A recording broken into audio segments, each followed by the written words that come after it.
that in the election second amendment bill 2021 in the clause 3 हुकूमत की जानिब से पार्लियामेंट के मुश्तरका इजलास में बिल पेश किए जाने पर अपोजिशन ने शोर शराबा शुरू कर दिया।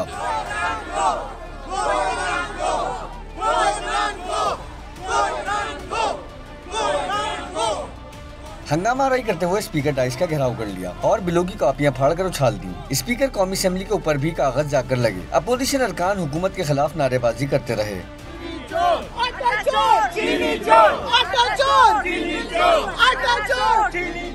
हुकूमती और अपोजिशन अरकान आमने सामने आ गए। तल्ख जुमलों का तबादला भी हुआ। इस मौके पर वफाकी वजीर मुराद सईद और नून लीग के मुर्तजा जावेद अब्बासी में हाथापाई होते होते रह गई। आप बात करने को तैयार नहीं।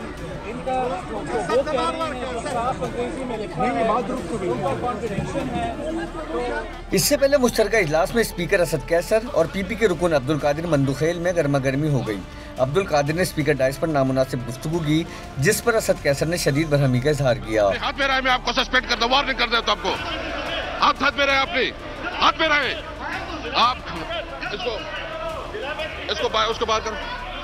एहतजाज और नारेबाजी के दौरान मुख्तलिफ बिल मंजूर किए जाने पर मुत्तहदा अपोजिशन ने ऐवान से वॉकआउट कर दिया। क्लास 3